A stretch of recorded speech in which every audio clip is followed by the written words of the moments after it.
Gorr! Shut up, Gorr. Nobody cares about you anymore. Gorr. So I know I said I was going to wind down on the Marvel vids, but as I was looking into the god of the abyss and the creator of the symbiotes, Knull, I found out about this guy. And considering he's going to be played by Christian Bale in the new Thor movie, and actually I'd never really heard of him before, I thought it was worth a quick vid.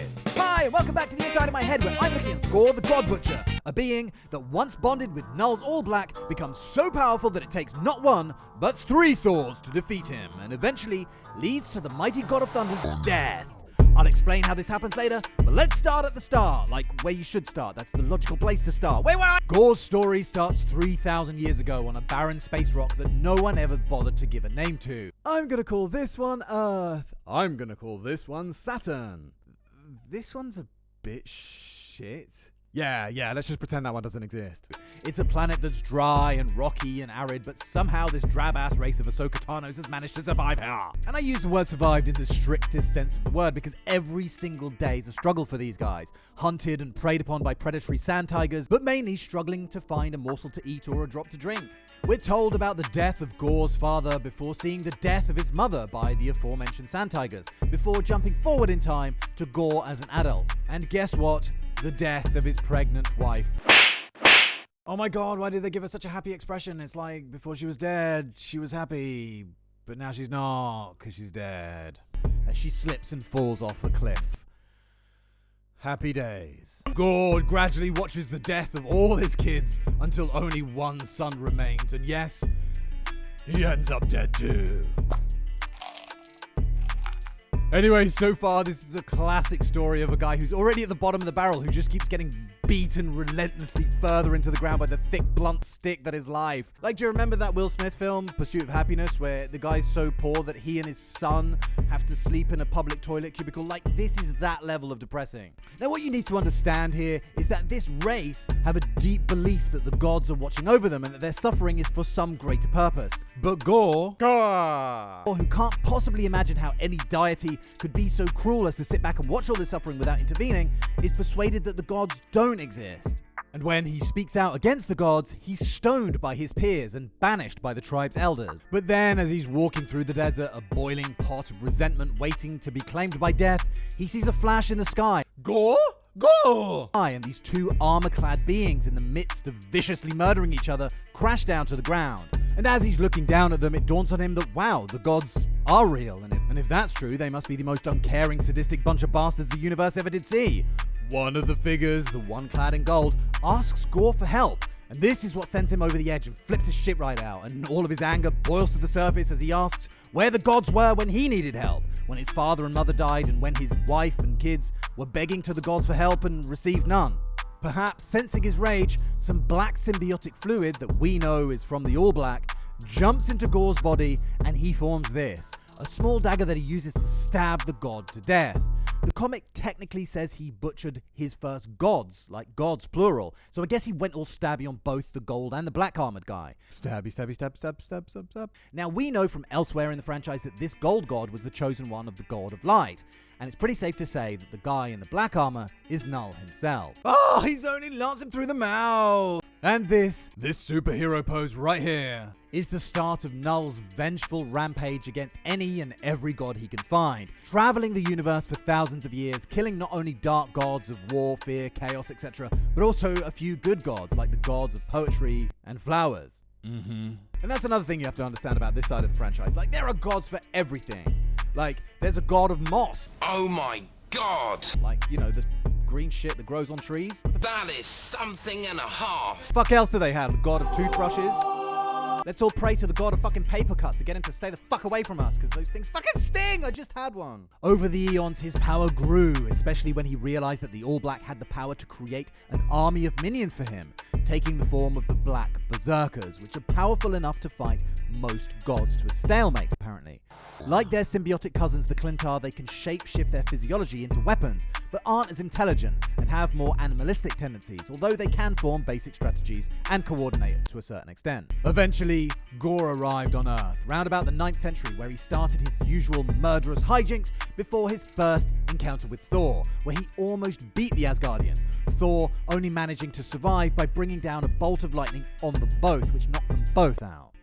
Gorr and Thor clashed several times, with Gorr hell-bent on finding out the location of Asgard from Thor so he could go and wipe the place out. He also started taking gods prisoner and using them to build something called the God Bomb, a perfectly spherical floating orb, a device that, well, pretty much does what it sounds like it's going to do and nukes all the gods, but nukes all the gods from all of the realities in the time stream. So basically, once this thing goes off, all gods, everywhere, every reality, dead as disco. And how do you build a device like this? Well, basically, he found a god called Shadrach, the god of bombs and fireballs, of course. And they spent 400 years, at least I think it's 400 years. There's quite a bit of time travel and time jumping in this one. But I think they spent 400 years building the thing around the heart of an elder god and using the blood of the army of enslaved gods as fuel to explode across time and infect every god with a tiny piece of the living abyss.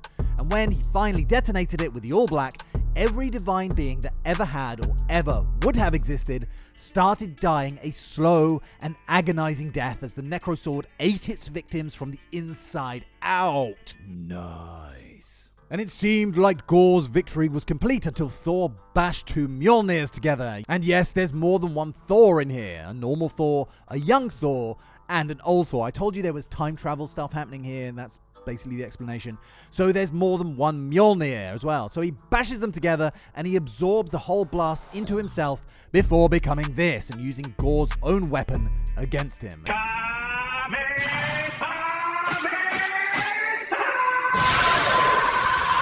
And it's a pretty cool ending. In another storyline called King Thor, which is set eons later and sees Thor as an old man, as the All-Father in fact, Gorr, whose consciousness is stored in the All Black, is unintentionally brought back by Loki, who managed to get the All Black from Ego the Living Planet, and I haven't read that part, so I'm not going to go into it too much. But once Loki got the All Black, he turned into this and started calling himself Loki the All Butcher. Yeah, how? Whoa! After Loki disembowels King Thor, he's stabbed from behind by guess who? Yes, a resurrected Gorr who reveals what he claims to be the truest form of the All Black, a planet-destroying Annihilate Blade.